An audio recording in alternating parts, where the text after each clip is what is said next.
My name is Mark Baer. Welcome to Muse. My guest this segment is Pete Rerig, Business Manager of the Museum of Monterey. So welcome. Thank you, thank you. And again, the business manager doesn't quite capture what you do here because you do everything. But what I want to discuss today is why you're here and the passion for history that led you here. And I guess let's start a little bit about who you are and your background. Well, I studied history in college in Eastern Pennsylvania. Went on for a master's degree in Charleston, South Carolina. It was a program at the College of Charleston and the Citadel. We took classes at both institutions and fell in love with Charleston. Put an emphasis in my studies on Southern history, specifically pre-Civil War. Landed a job while I was still working on my master's thesis at the South Carolina Historical Society. I started there as a publications assistant. And that's where I realized my passion for merging my love of history with writing and publishing. I eventually became the director of publications when the director quit, and I worked there for about 6 years before moving on to a more sort of general publishing field, city magazines, health magazines, things like that.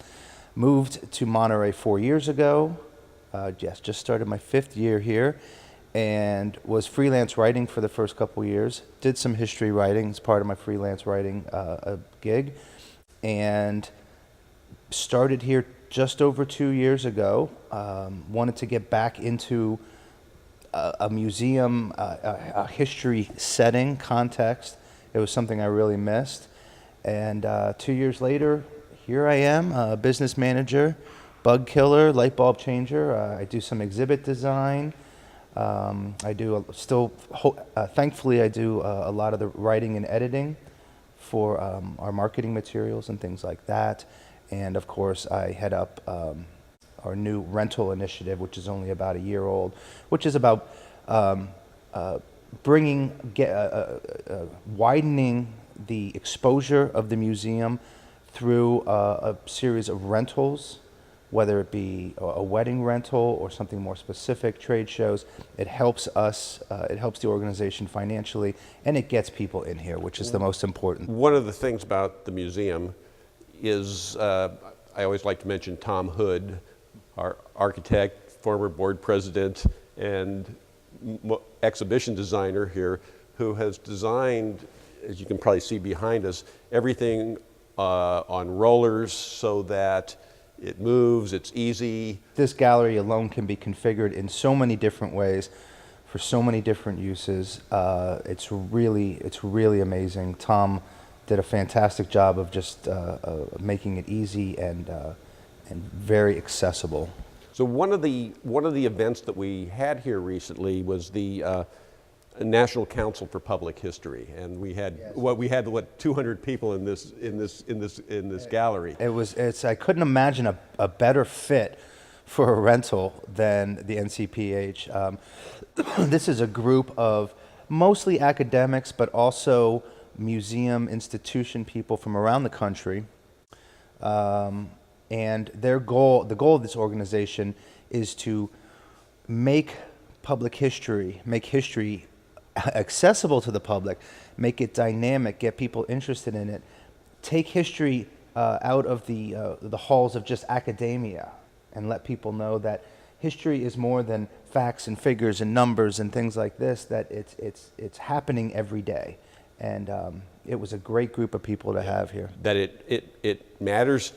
Yeah, so it was a really interesting event. It was a real eye-opener. It was a really interesting conversation.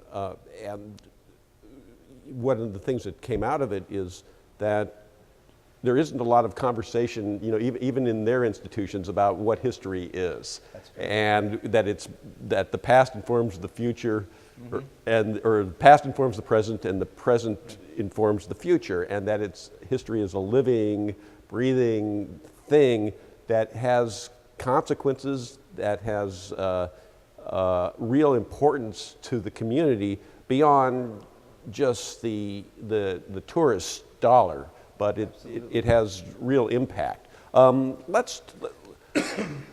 let's talk about, so we're Monterey is a historical place, and Charleston. So let's talk about the.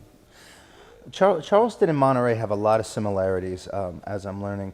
They have both learned in very strong and dynamic ways how to leverage their history to a tourist population without sacrificing the quality of life for the people who actually live here.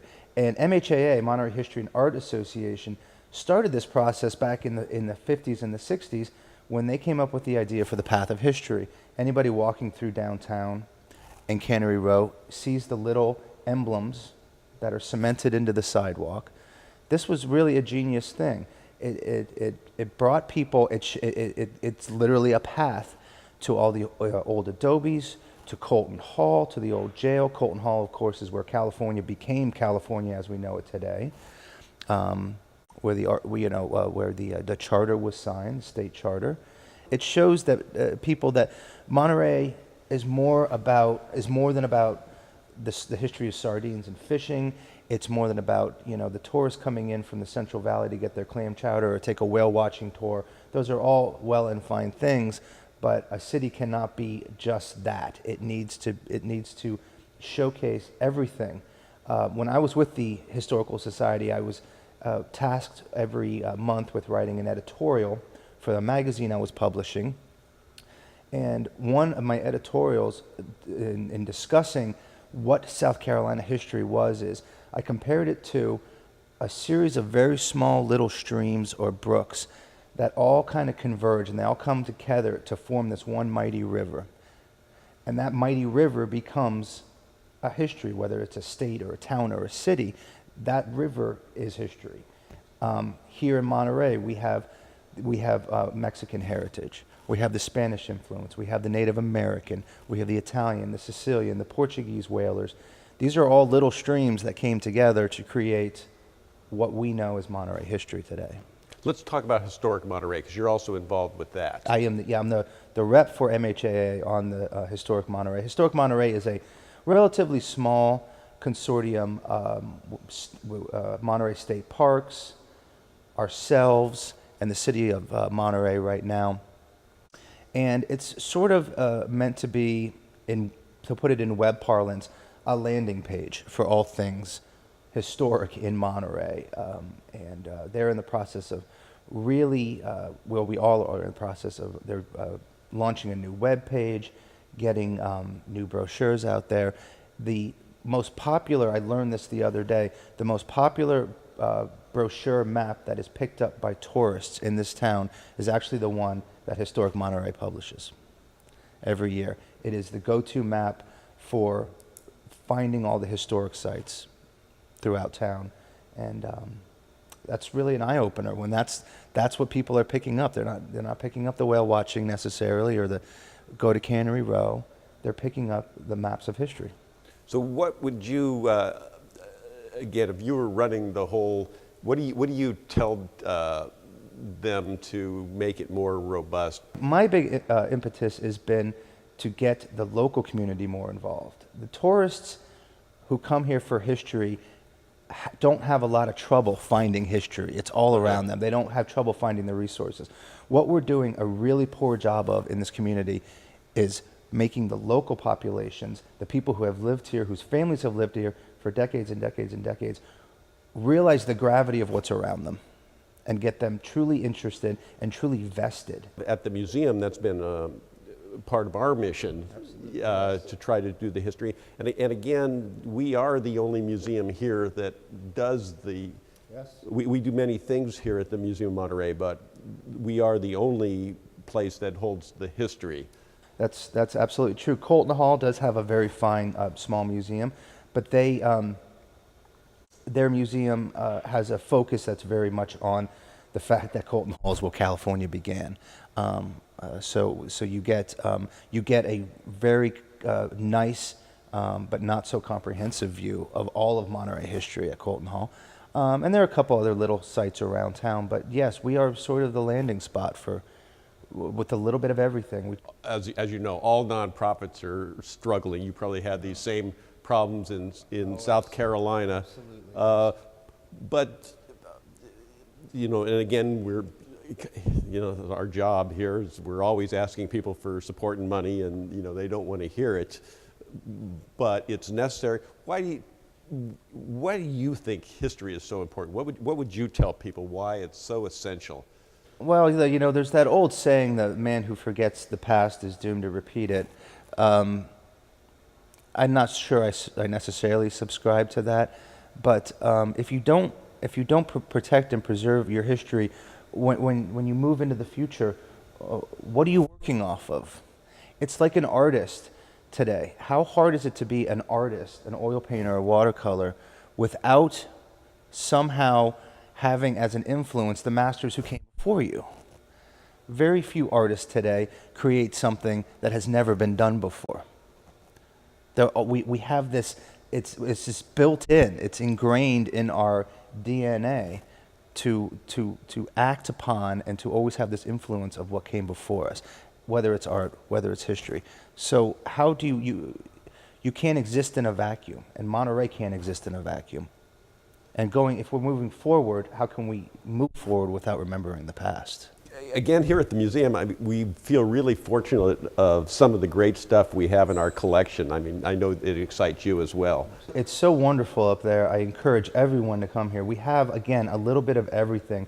You can get a good sense of the Spanish influence. You can get a good sense of something that might seem very small, the influence of the Portuguese whalers who came here and who predated the Italian Sicilian fishermen. Shipwrecks, notable people who lived here that you might not know about. One of the first Secret Service agents ever in the history of the United States was from Monterey, and we have a great exhibit up there on him. We also have, again, some wonderful artists, Armand Hansen, August Gay. These were the Bohemian Club people from San Francisco who came down here and illustrated Monterey and sent it off to the world. In oil paintings and watercolors and sculpture and everything. There's so many histories here that haven't really been told, that it's still, in other words, the story is not written in stone. The story is a moving, lively, still target here. Right, yes.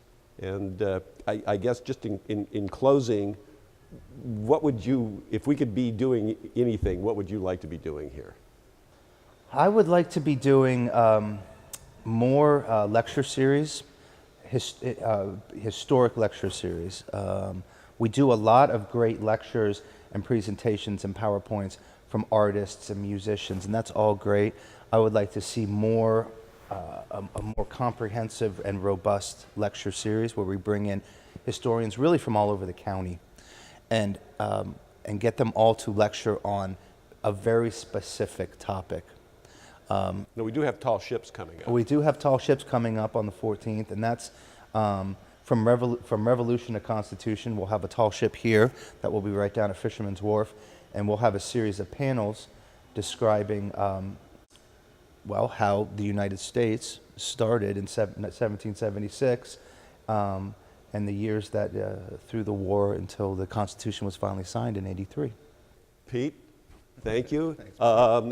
Again, this is a fabulous space to hold your party in, your group. If you want to come and have a cocktail here, it's in the evening. There isn't a better place in Monterey for your corporation, your group, or your family, or whoever you have gathered to rent this place. And Pete's the man to talk to. You can see him on our website, museumofmonterey.org. Great. Thank you so much. Thank you.